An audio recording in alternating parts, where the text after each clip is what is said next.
Olá, começa agora o Jornada, o programa produzido pelo Tribunal Superior do Trabalho em parceria com os 24 tribunais regionais do trabalho. Todas as semanas você acompanha aqui reportagens e quadros relacionados à atuação da Justiça Trabalhista em todo o país. No programa de hoje daremos continuidade à série sobre fraudes trabalhistas. Você vai saber quais são os tipos de fraudes mais comuns para evitar a execução trabalhista, fase do processo em que devem ser pagos os direitos reconhecidos pelo juiz. No quadro Direitos e Deveres, um costureiro e a dona da confecção tiram dúvidas trabalhistas com o juiz de Brasília, no Distrito Federal. Vamos também até Manaus conhecer a história e o funcionamento do Tribunal Regional do Trabalho da 11ª Região, que abrange os estados do Amazonas e de Roraima.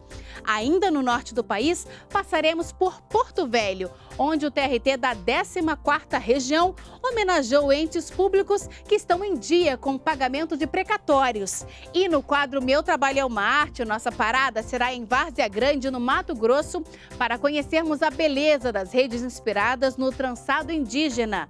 Tudo isso e muito mais agora. O Jornada está no ar.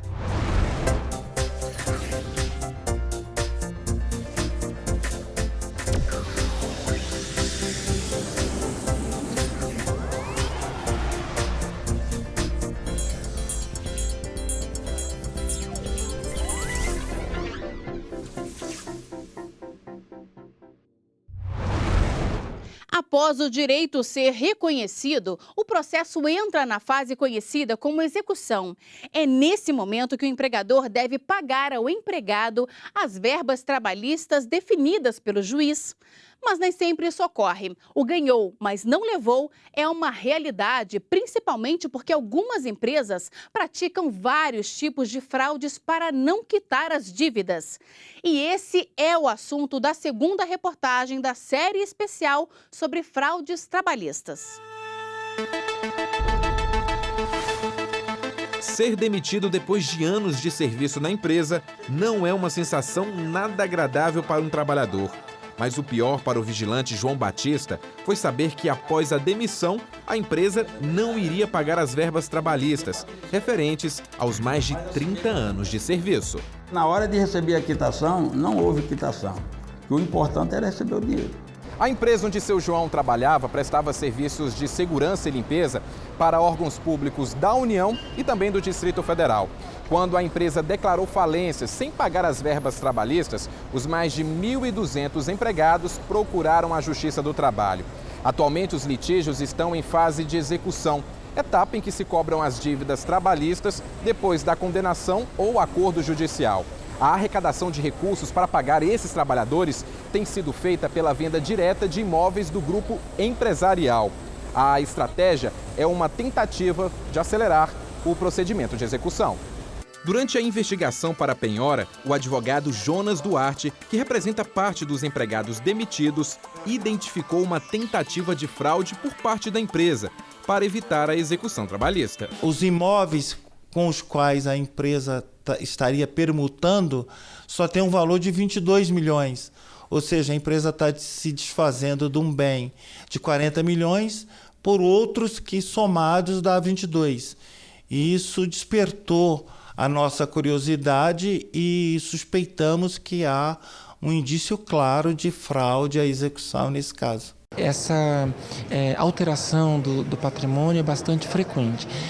No campo da falência, existe um estudo muito grande a respeito das falências fraudulentas, como se diz, quer dizer, a empresa nem estava tão mal das pernas assim, mas esconde um pouco de dinheiro ali, esconde um pouco de dinheiro aqui e de repente ela se declara falida, justamente para que os credores não tenham como alcançar, porque a falência gera ali alguns benefícios para o falido, de perdão de algumas dívidas, prazos diferenciados, e isso é um subterfúgio utilizado.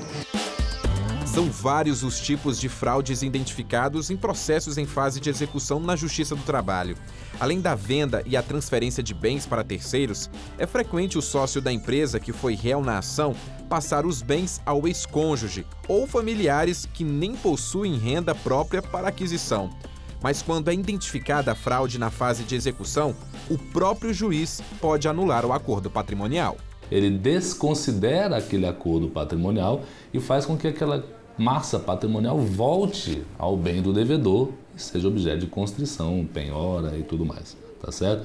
Assim como passar ao patrimônio de terceiros, outros CPFs, que seriam laranjas e testas de ferro, pelo princípio da despersonalização do empregador. Quer dizer, empregador não é o CPF ou o CNPJ.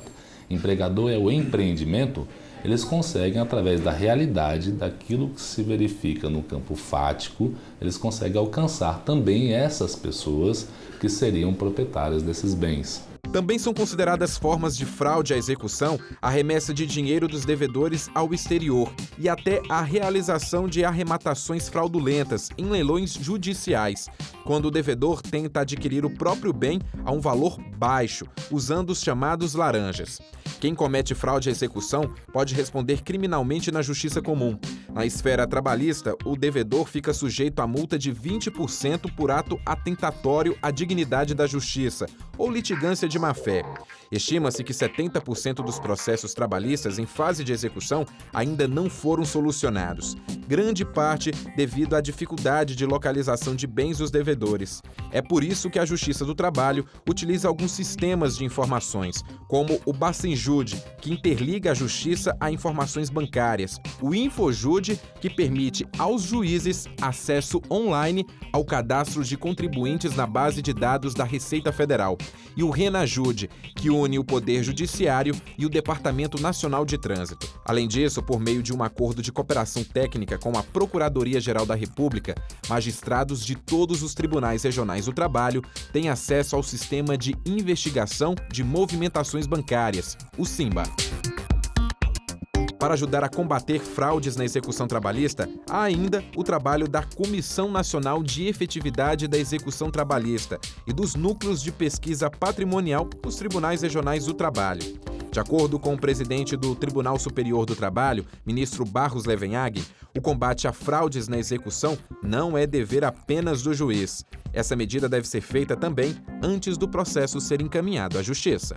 O juiz ele lança a mão de todos esses instrumentos, mas é importante que o advogado auxilie, faça levantamentos, descubra se há laranjas, ou seja, pessoas que receberam bens para evitar a execução, porque o juiz por si só ele não consegue realmente, nesse universo de execuções, descobrir uma fraude de execução. O Judiciário Trabalhista brasileiro é um dos que mais persegue o cumprimento da execução, até porque ele tem o poder de agir de ofício com mais força do que tem o juízo civil. Então ele age, ele desconsidera a personalidade, ele já tem um protocolo de ações que ele pratica de ofício. Exemplo disso é o resultado do trabalho dos servidores e magistrados do Juízo Auxiliar em Execução do Tribunal Regional do Trabalho da 2ª Região em São Paulo, para julgar os mais de 5.200 processos contra a extinta VASP, que antes de decretar falência em 2008,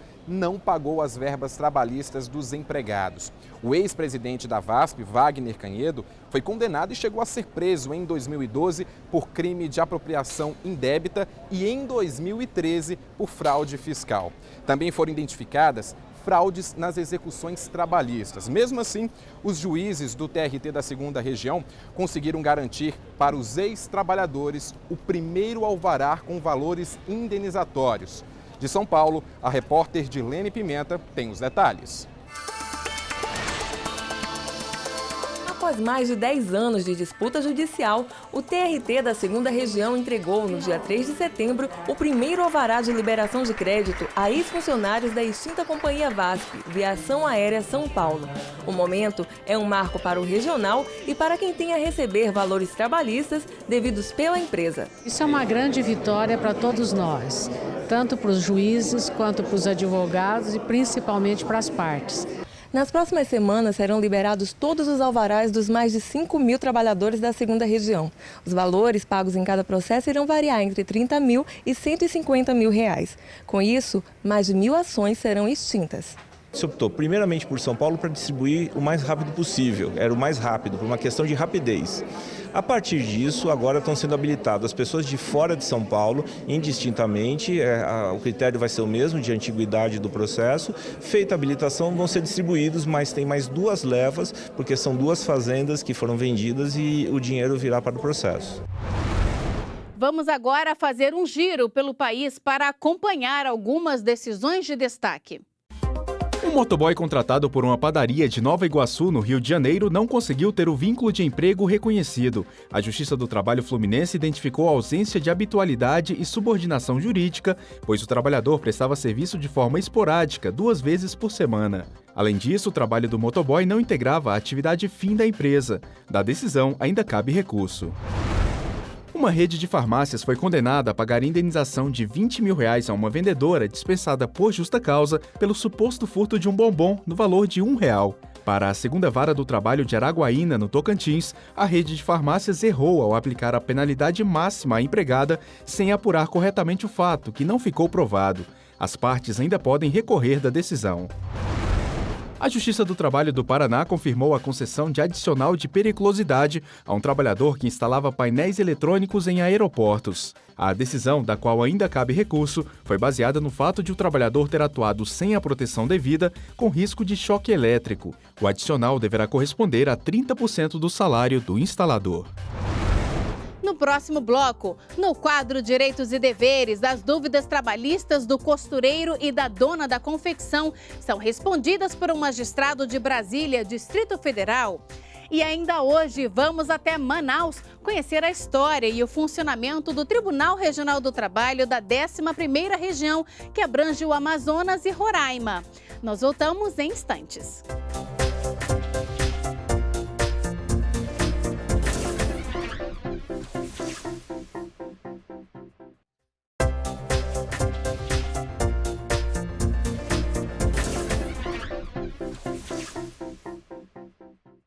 Vamos saber o que tem sido feito para aperfeiçoar a Justiça do Trabalho? Chegou a hora do JT em ação.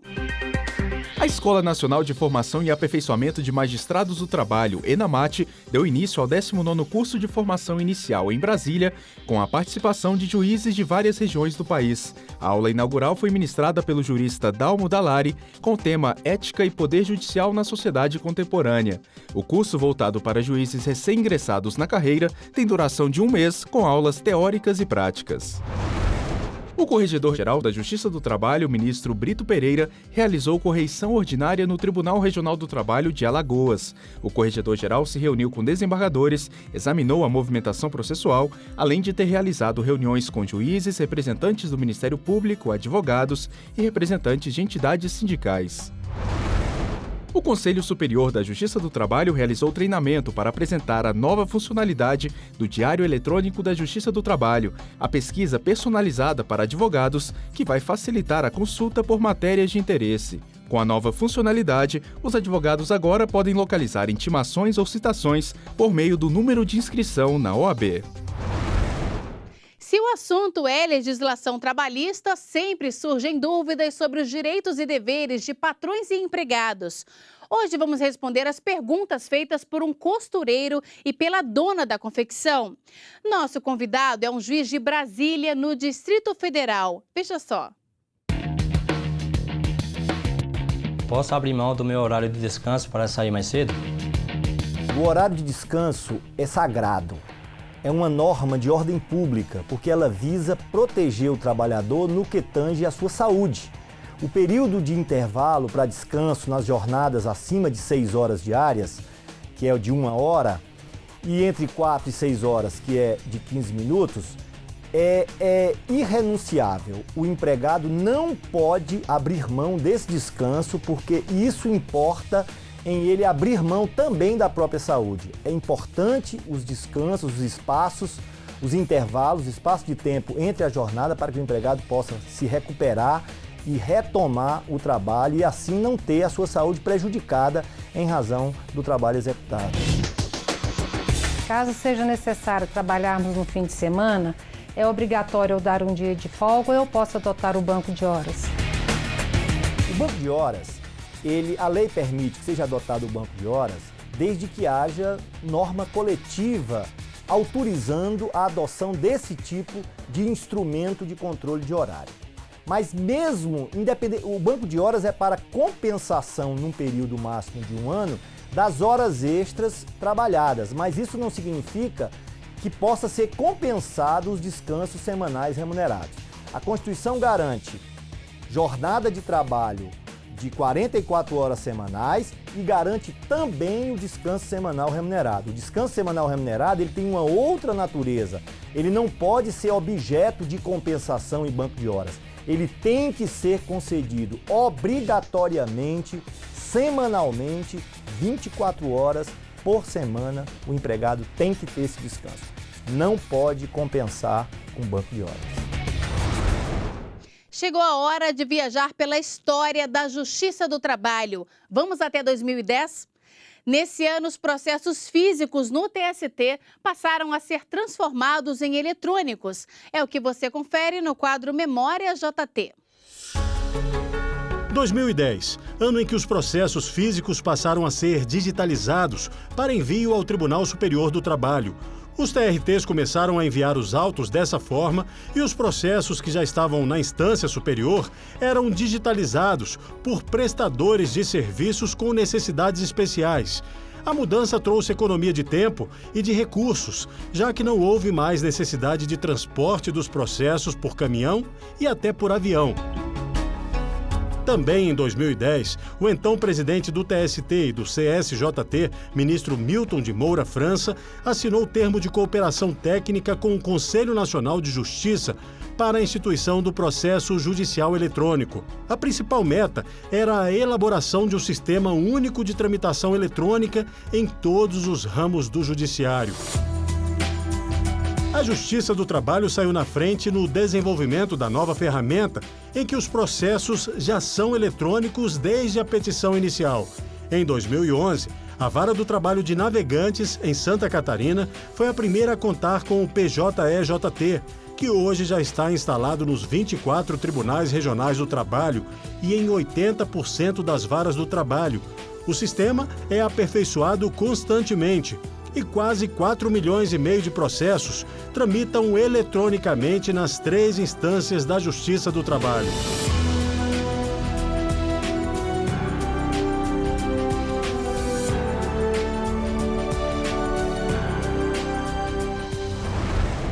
No próximo bloco, vamos até Manaus conhecer a história e o funcionamento do Tribunal Regional do Trabalho da 11ª Região, que abrange o Amazonas e Roraima. E mais, no quadro Meu Trabalho é uma Arte, nossa parada é em Várzea Grande, no Mato Grosso, para conhecermos a beleza das redes inspiradas no trançado indígena.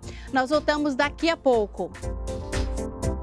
Por ocasião da Semana Nacional da Execução Trabalhista, que vai acontecer entre os dias 21 e 25 de setembro, o Conselho Superior da Justiça do Trabalho divulga uma série de posts relacionados ao tema. Para saber mais, acesse facebook.com/CSJToficial.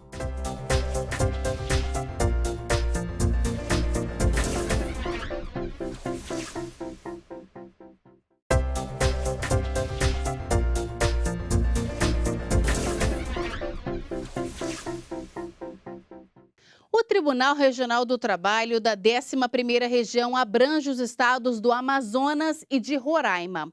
Com sede em Manaus, esse TRT foi fundado em 1981. Desde então, o tribunal se moderniza para solucionar conflitos trabalhistas na região. A atuação é facilitada pelo processo judicial eletrônico e pela implantação da justiça itinerante. Vamos saber mais sobre esse TRT no quadro Raio X. Promover as medidas indispensáveis ao bem-estar dos trabalhadores.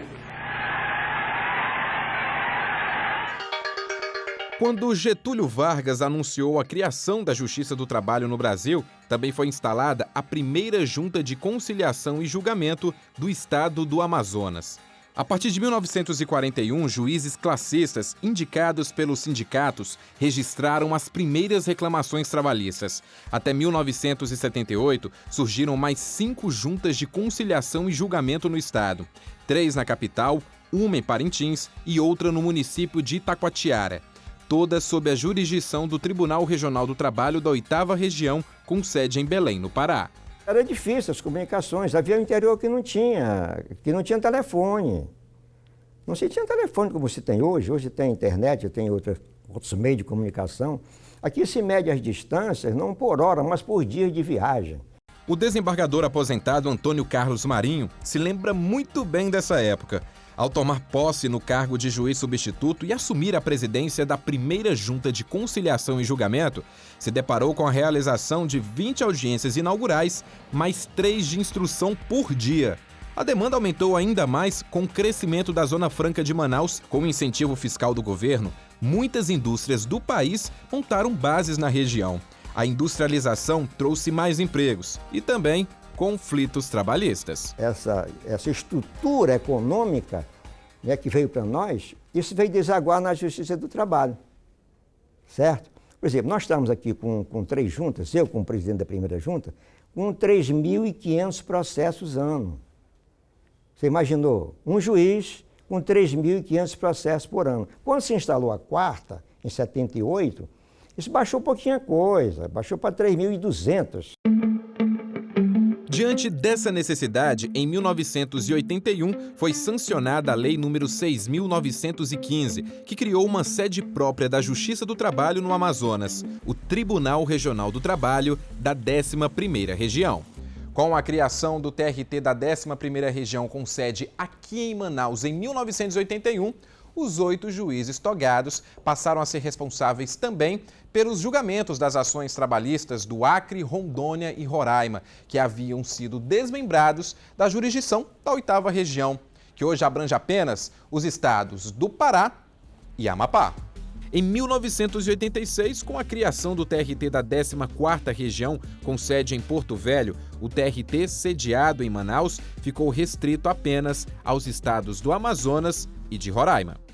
Nos anos 90, com os planos econômicos e a crise no governo Fernando Collor de Mello, muitas empresas fecharam as portas no polo industrial de Manaus. As que conseguiram resistir à crise econômica enfrentaram dificuldades em pagar os trabalhadores.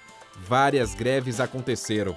Na época, o desembargador Benedito Cruz Lira, que foi o primeiro presidente do TRT-11, cumpria o 3º mandato à frente do tribunal. Sempre conseguimos uma conciliação entre as empresas e os trabalhadores.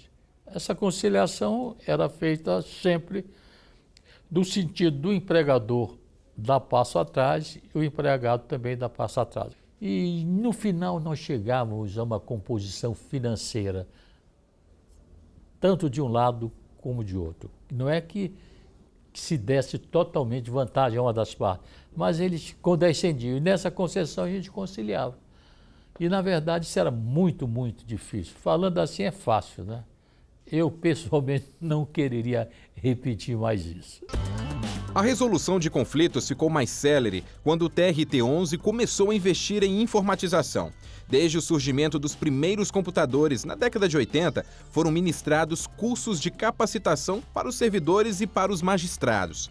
Avanços tecnológicos que mudaram a forma de trabalho no TRT anos seguintes.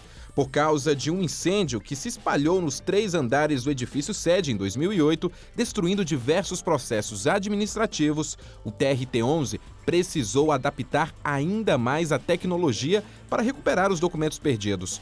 Os mais de 1.053 servidores e os 14 desembargadores, como a presidente do tribunal, Mariana das Graças Alecrim Marinho, deixaram de trabalhar com o processo físico.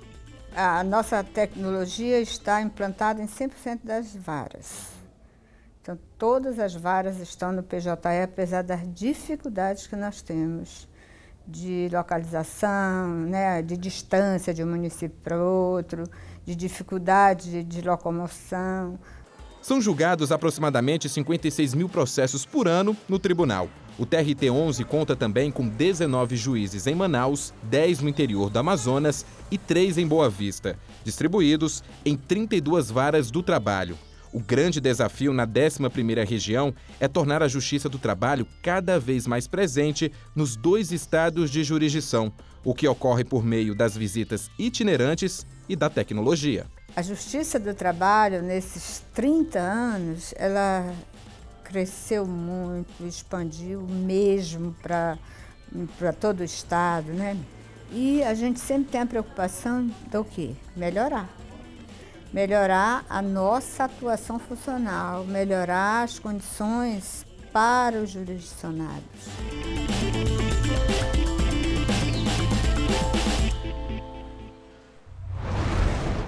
Vamos até Porto Velho. Entes públicos que honraram os compromissos e realizaram pagamento de precatórios receberam na sede do Tribunal Regional do Trabalho da 14ª Região o certificado Precatório Zero.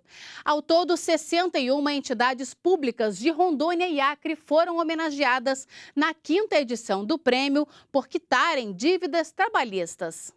A 5ª edição da entrega da certificação contempla entidades que quitaram precatórios junto ao Tribunal Regional do Trabalho da 14ª Região até dezembro de 2014. A certificação aconteceu no auditório do tribunal. A gente procurou demonstrar para os entes devedores que ainda estão com certa dificuldade para pagar, que eles devem fazê-lo quanto antes, considerando que existem sanções, né, para os gestores que não pagarem precatórios. Em 2014, o estado de Rondônia, seus municípios e fundações pagaram 69 precatórios, totalizando R$ 4.387.000. No Acre, foram pagos 85 precatórios, no total de R$ 4.287.000. Ao todo, foram 61 entidades públicas que receberam o certificado Precatório Zero. Hoje, o que se faz nessa festa, uma celebração, é um reconhecimento do Tribunal do Trabalho, aqueles entes públicos que não possuem precatórios vencidos com a Justiça do Trabalho. Quer dizer, estão honrando o pagamento de precatórios. Desde a instituição da premiação em 2011, o município de Machadinho do Oeste tem recebido certificação Precatório Zero. Para a gente é uma satisfação conseguir, com os nossos deveres, né, pagando corretamente, pagando em dias, tendo o nosso precatório zerado, recebendo esse título mais uma vez aqui. Para nós nos alegra e dá motivação para continuar trabalhando. O tribunal está reconhecendo que estes entes públicos estão buscando atender a um comando legal, que é pagar as dívidas já reconhecidas e liquidadas, digamos assim, pelas sentenças judiciais. Então, a busca pelo pagamento do precatório e a solução desta situação de inadimplência da administração pública é que, em conjunto, TRT e administração pública, tanto municipal, estadual, empresas que foram agraciadas, todo foi um esforço conjunto para tornar possível o pagamento e é esse o reconhecimento que nós estamos fazendo a eles. Nossa próxima parada é em Várzea Grande, no Mato Grosso. Em comunidades rurais do município, artistas populares criam belas redes artesanais, uma tradição milenar inspirada no trançado indígena. Não há quem não se encante com a beleza das redes, que são também muito confortáveis. Confira agora no quadro Meu Trabalho é uma Arte.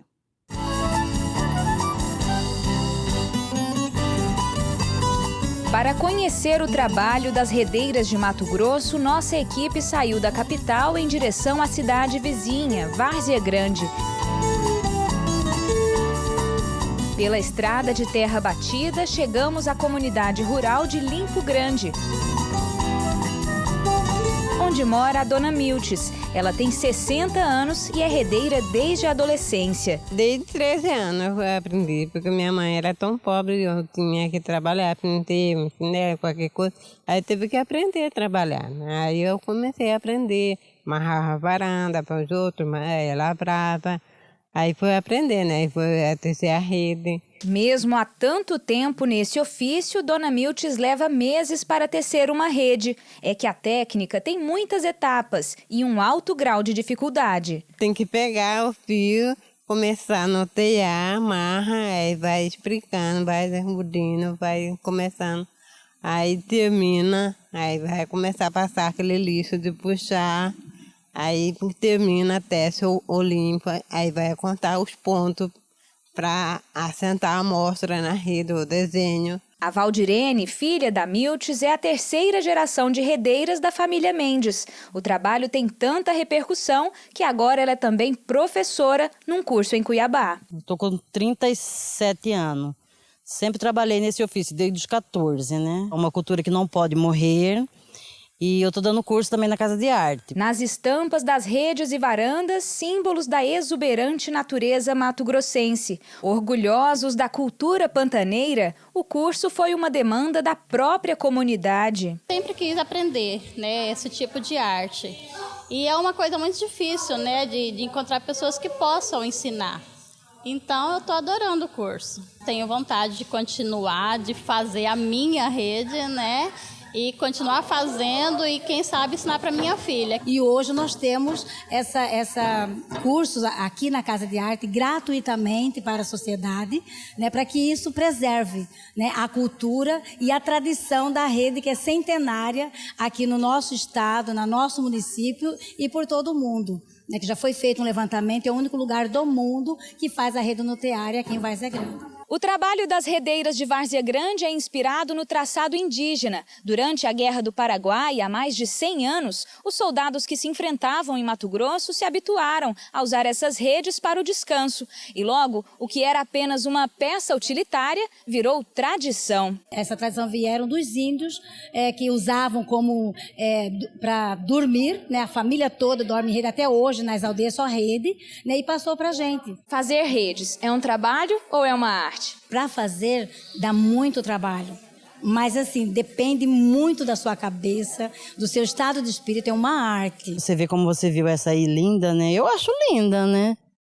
Aí você olha assim, nossa, foi eu que fiz, que lindo, o pessoal acha bonito. Ah, eu adoro, eu gosto.